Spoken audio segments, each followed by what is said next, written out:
बोलिए वृंदावन बिहारी लाल की जय। आप भाग्यशाली हैं, आप घर बैठे भक्तमाल की कथा सुन रहे हैं। आज आप श्री रतिवंती जी की कथा सुनेंगे। एक बार जगन्नाथ धाम में नरसिंह लीला हुई।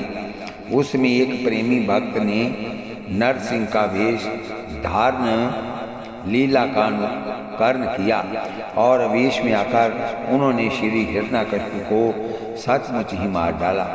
लोगों में हल्ला मच गया। कुछ लोग कहते थे कि इसने द्वेष वश मारकर बदला चुकाया है, तो कुछ लोग कहते कि इसने आवेश में आकर मारा है।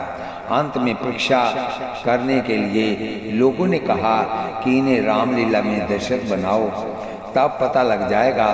रामलीला की तैयारी हुई, इन्हें दशरथ बनाया गया। श्री राम जी के वन जाने पर उनके वियोग में व्याकुल होकर विलाप करते करते इन्होंने अपना शरीर त्याग कर भाव को पूरा कर दिया। श्री रतिवंती जी का नाम की नाम की एक भाई थी। वह बड़ी भक्ता थी। उसने बाल कृष्ण के स्वरूप में अपनी बुद्धि लगा दी। नित्य प्रति वात्सल्य भाव से उपासना करती और कथा श्रवण करती थी। किसी कारणवश एक दिन वह कथा में न गई। अपने पुत्र को कथा सुनाने के लिए भेज दिया। कथा सुनकर आने पर पुत्र से पूछा कि कथा सुनी ही कि सुनी है? कथा सुनी ही कि सुनी है? उसी धारण भी किया है?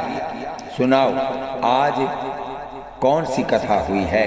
पुत्र ने कहा, आज तो माता यशोदा ने बाल कृष्ण की कमर में रस्सी बांधकर उसे उखल में बांध दिया, ये कथा हुई है। नवनीत से भी कोमल कलेवर में कड़ी रस्सी अति कष्टदायक हुई। अतः बंधन प्रसंग सुनते ही बाई जी की और ही दशा हो गई। बाल कृष्ण के कष्ट का अनुभव करके इन्होंने अपनी प्रीति को सच्ची करके दिखा दिया और अपने शरीर को मानो निशावर कर दिया हो। बोलिए वृंदावन बिहारी लाल की जय। लीला अनुकरण की प्रथा अत्यंत प्राचीन है। सत्ययुग में महाराज इक्ष्वाकु का श्री राम लीला अनुकरण करना पाया जाता है। बोलिए वृंदावन बिहारी लाल की जय। श्री इक्ष्वाकु जी की कथा। त्रेता युग में श्री राम जी का बाल्यावस्था में राजाओं के चरित्र का अनुकरण करना पाया जाता है। विद्या विनय निपुण गुणशीला, खेल ही खेल सकल निपलीला। श्री काकभुसुंडी जी भी ब्राह्मण शरीर में बालपन में श्री राम लीला अनुकरण करते। बोलिए वृंदावन बिहारी लाल। खेलो कहू बालकन मीला, करो सहज सकल रघुनायक लीला। द्वापर में ब्रज देवियों का श्री कृष्ण लीला अनुकरण करना पाया जाता है। बोलिए वृंदावन बिहारी लाल की जय। महाराज के समय श्री कृष्ण के अंतर्धान होने पर बहुत अन्वेषण करने पर भी जब श्री कृष्ण नहीं मिले तो इस प्रकार प्रेम मत वाली गोपियां प्रेम पर लाभ करती हुई भगवान श्री कृष्ण को ढूंढते ढूंढते कातर हो रही थी।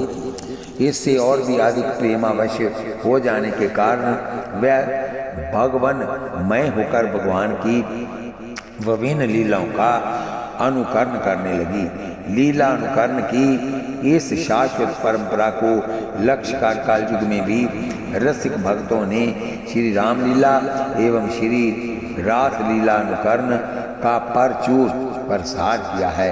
इससे रसिक जनों को तो साक्षात सुख का अनुभव होता है और संसारी जनों के हृदय में भक्ति के संस्कार बनते हैं। खेद है कि आधुनिक अश्लील चलचित्रों ने लीला अनुकरण के पवित्र उद्देश्य को लांछित कर दिया है। परम भगवती श्री रतिवंती भाई जी स्वयं कथा सुनने ना जा सकी तो अपने लड़के को कथा सुनने के लिए भेजी।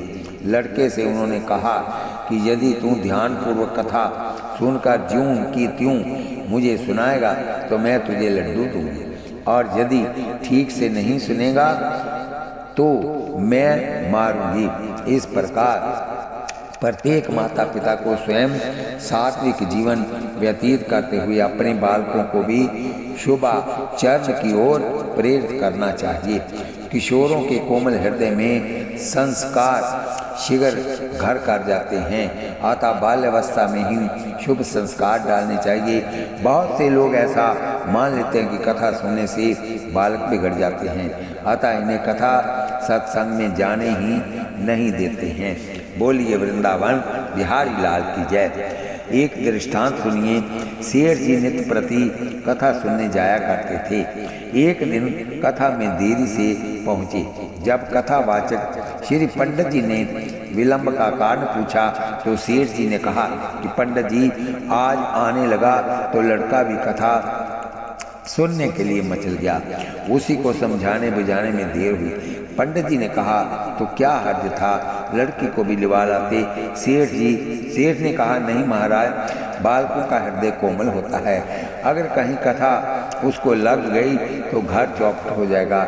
मैं तो छाती करी करके आता हूँ, मैं तो छाती करीर करके आता हूँ सख्त करके, जिससे कोई बात हृदय में बैठे नहीं, और जो सुनता हूँ सब यहीं का यहीं छोड़ जाता हूँ। भला बालक की इतनी बुद्धि कहाँ। पंडित जी ने हंसकर कहा कि आप इतने दिन से कथा सुन रहे हैं परंतु आपको नहीं लगी, तो 1-2 दिन सुनने से बालक को इतनी जल्दी नहीं लग जाएगी। कभी कभी उसे भी लाया करो। जब कथा लगने लगे तो मत लाना। पंडित जी की बात मानकर एक दिन सेठ जी बालक को भी साथ लिवा लाए। संयोग की बात उस दिन कथा में ये प्रसंग आया कि गौ ब्राह्मण का खाया हुआ व्यर्थ नहीं जाता। बालक ने इस बात को धारण कर लिया, गौ और ब्राह्मण को खिलाया हुआ कभी व्यर्थ नहीं जाता। दूसरे दिन सेठ जी कथा में आए। बालक दुकान पर बैठा रहा। परचून की दुकान थी। एक गाय आई और दाल के टीन में मुंह डाली। बालक ने पीठ फेर ली। गैया पूरी दाल खा गई। कथा सुनकर सेठ जी आए तो देखे दाल का टीन खाली पड़ा था। बोले बेटा आज तो दाल की खूब बिक्री हुई है। बालक ने कहा पिताजी बिक्री तो एक स्टांक भी नहीं हुई। सेठ तो दाल का क्या हुआ? बालक गैया खा गई। सेठ तू कहाँ था? बालक यहीं था। सेठ तो गाय को बगाया क्यों नहीं?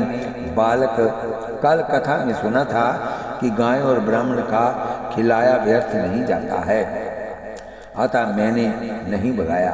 ये सुनकर सेठ जी ने माथा ठोका कि एक दिन की कथा में ही दुकान चौपट हो गई। सेठ जी को ये खबर नहीं कि इससे पारमार्थिक लाभ कितना हुआ। गौ माता के आशीर्वाद से आगे चलकर वह बालक महान भक्त हुआ। बोलिए वृंदावन बिहारी लाल की जय। श्री जगन्नाथपुरी के एक राजा ने अपने दाहिने हाथ से प्रसाद का अपमान हुआ जानकर उसे त्याग दिया, अर्थात कटवा डाला। इस बात को मैं अपनी ओर से बनाकर क्या कहूँ? इसे तो सारा संसार जानता है कि उस भक्तराज के कटे हुए हाथ से दोने का वृक्ष उत्पन्न हुआ, जिसके पुष्प एवं पत्रों की सुगंध श्याम सुंदर को अत्यंत प्रिय लगती है। श्री जगन्नाथ जी को 56 राजभोग से पहले श्री कर्मा भाई की खिचड़ी अति ही स्वादिष्ट लगती है, अतः अब तक नित्य उसका भोग लगता है। हे सिल पिल्ले प्रभु, ऐसा कहते ही दोनों कन्याओं के पास भगवान चले आए। हे सिल पिल्ले आए तो राज रानियों ने भक्तों के लिए अपने अपने पुत्रों को विष दिया। प्रभु ने उन रानियों की लज्जा रखी, उनके पुत्रों को जीवित किया। बोलिए वृंदावन बिहारी लाल की जय। बोलिए लाडली लाल की जय। कथा सुनिए। भगवान के प्रसाद का अपमान हो जाने से श्री जगन्नाथपुरी के एक राजा ने अच्छी तरह सोच विचार कर अपना हाथ कटवाया। ये बात श्री नाभा जी ने संक्षेप में लिखी है। ये घटना कैसे घटी सो सुनिए। एक दिन राजा चौपड़ खेल रहा था। इसी बीच श्री जगन्नाथ जी के पंडा जी प्रसाद लेकर आए। राजा ने दाहिने हाथ में पासा था। क्रीड़ा रत होने के कारण उसमें बुद्धि नहीं रह गई थी, अतः उसने बाएं हाथ से प्रसाद को छूकर उसे स्वीकार किया। इस प्रकार प्रसाद का अपमान जानकर पंडा जी रुष्ट हो गए। प्रसाद राजमहल में ना पहुंचाकर उसे वापस ले गए और अपने मन में बहुत दुखी हुए। चौपट खेलकर राजा उठे और अपने महल में गए। वहां उन्होंने नई बात सुनी कि मेरे अपराध के कारण अब मेरे पास प्रसाद कभी नहीं आएगा। राजा ने अपना अपराध स्वीकार कर अन्न जल त्याग दिया। उसने मन में विचारा कि जिस दाहिने हाथ ने प्रसाद का अपमान किया है उसे अब मैं अभी काट डालूंगा। ये मेरी सच्ची प्रतिज्ञा है। ब्राह्मणों की सम्मति लेना उचित समझ कर राजा ने उन्हें बुलाकर पूछा कि यदि कोई भगवान के प्रसाद का अपमान करे तो चाहे वह कोई अपना प्रिय अंग ही क्यों ना हो, उसका त्याग करना उचित है या नहीं। ब्राह्मणों ने उत्तर दिया कि राजन, अपराधी का तो सर्वदा त्याग ही उचित है। इसके दो कारण हैं। हाथ में पासा लिए थे, पासे में कलयुग का वास है, अतः मति मारी गई। पासा खेलने वाले जुआरी का कुसंग कहा गया है। को ना कुसंगति पाई निसाई, रहे ना नीच मते चतुराई। वसी कुसंग चाहत कुशल, तुलसी ये अफसोस। महिमा घटी समुंदर की, रावण बसा परोस। बोलिए वृंदावन बिहारी लाल की जय। नीच पुरुष का संग करने से बुद्धि नीचता को प्राप्त करती है। समान का संग करने से समानता को एवं विशिष्ट पुरुष का संग करने से विशिष्टता को प्राप्त होती है। जब राजा की बुद्धि ठिकाने गई तो अपनी करनी पर बड़ा पश्चाताप हुआ और वह शीघ्र ही प्रसाद लेने घर को गए, क्योंकि नित्य का नियम था कि पुजारी महल में भी प्रसाद देते थे। हाथ तजो जाके प्रिया न राम वैदेही, तजिए ताहि कोटि वैरी सम, यद्यपि परम स्नेही। बोलिए वृंदावन बिहारी लाल की जय। राजा ने पूछा कि यदि किसी अंग से भगवत अपराध हो जाए तो उसका क्या प्रायश्चित है। ब्राह्मणों ने समझा कि किसी और के लिए पूछते हैं, अतः उन लोगों ने सहज भाव से कह दिया, प्रतिकूलस्य वर्जनम, अर्थात उस अंग को तो काट कर फेंक देना चाहिए। जैसे दक्ष के यज्ञ में श्री शिव जी के गणों ने श्री शिव जी का अपमान करने वाले को दंड दिया था, वहाँ भी जिसने जिस अंग से शिव जी का अपराध किया था उसे ही दंड दिया गया था। जैसे भृगु जी ने दाढ़ी हिलाई तो उसकी दाढ़ी उखाड़ दी गई। भाग देवता एवं कई एक सदस्य गणों ने नेत्रों से इशारा किया था तो उनके नेत्र निकाल दिए गए। पूषा देवता ने उपहास करते हुए दांत दिखाए थे तो उसके दांत तोड़ दिए गए। अद्धवर यु गणों ने हाथ से संकेत किया तो उनके हाथ तोड़ दिए थे। दक्ष का तो सिर ही धड़ से अलग कर दिया गया था। यहाँ ब्राह्मणों ने सामान्य प्रायश्चित की व्यवस्था बताई है। ऐसे अपराधों का वास्तविक प्रायश्चित तो ये है कि उस अंग से पुनः वैसा अपराध न करने का संकल्प करके उससे अधिकाधिक भागवत सेवा की जाए। त्याग असद्भाव का ही कारण करना चाहिए। राजा ने अपने मन में हाथ काटना निश्चय कर दिया, परंतु मेरे हाथ को अब कौन काटे, ये सोचकर मौन और अत्यंत खिन्न हो गया। राजा को उदास देकर मंत्री ने उदासी का कारण पूछा, तो आपको कौन सी पीड़ा है, उसे बताइए, जिससे उसे दूर करने का उपाय विचारा जाए। राजा ने कहा, नित्य रात के समय एक प्रेत आता है और वह मुझे दिखाई भी देता है। कमरे की खिड़की में हाथ डालकर वह बड़ा शोर करता है, उसी के भय से मैं दुखी हूँ। मंत्री ने कहा, आज मैं आपके पलंग के पास सोऊंगा और आप अपने को दूसरी जगह छिपा कर रखिए। जब वह प्रेत झरोखे में हाथ डालकर शोर मचावेगा, तभी मैं उसका हाथ काट दूंगा। सुनकर राजा ने कहा, बहुत अच्छा, ऐसा ही करो। रात होने पर मंत्री जी के पहरा देते समय राजा ने अपने पलंग से उठकर झरोखे में हाथ डालकर शोर मचाया। मंत्री ने उसे प्रेत का हाथ जानकर तलवार से काट डाला, मानो राजा ने अपना ही नहीं अपना सर्वस्व निशावर कर दिया।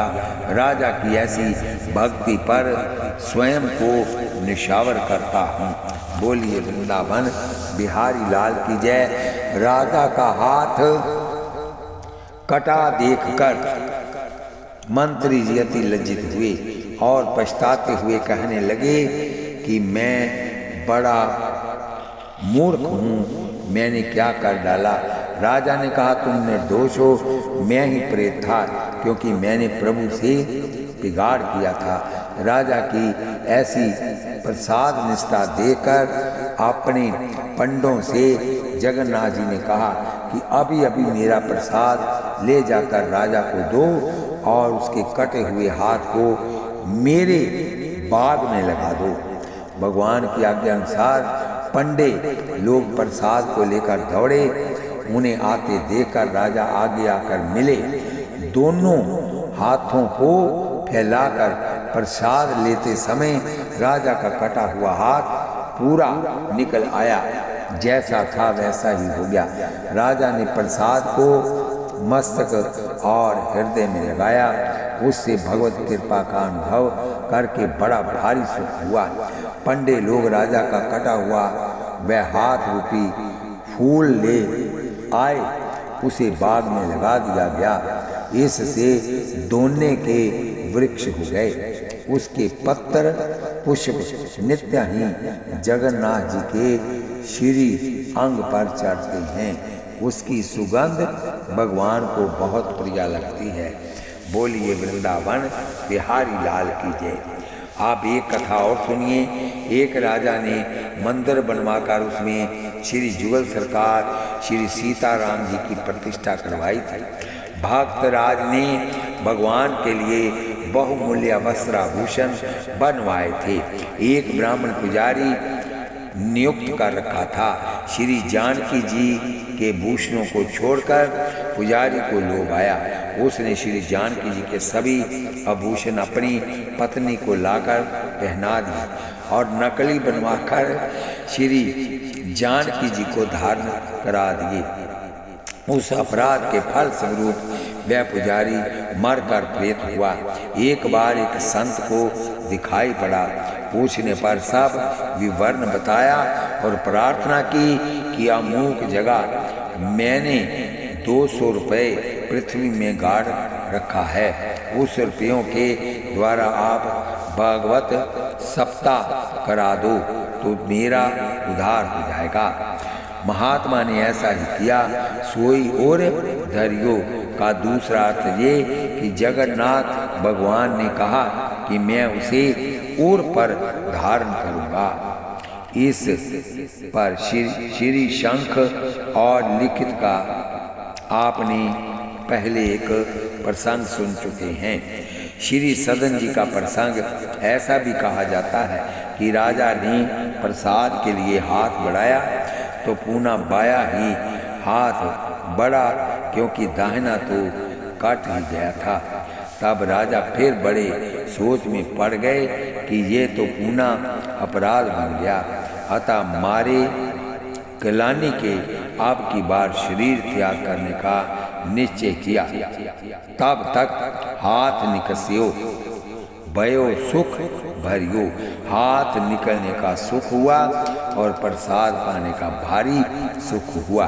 बोलिए वृंदावन बिहारी लाल की जय। इस कथा को हम यहीं विश्राम देते हैं। कल आप कथा सुनेंगे श्री कर्मा भाई जी की। बोलिए वृंदावन बिहारी लाल की जय। कथा सुनते हुए हाथों में माला लीजिए, जीवा से नाम जपिए, आँखों से भगवान का दर्शन कीजिए, कानों से कथा सुनिए, आपका जीवन सफल हो जाएगा। कथा सुनते हुए इसको सब्सक्राइब, लाइक, शेयर करिए। आपका ये किया हुआ कर्म हमारे लिए बहुत लाभदायक हो सकता है। बोलिए वृंदावन बिहारी लाल की जय।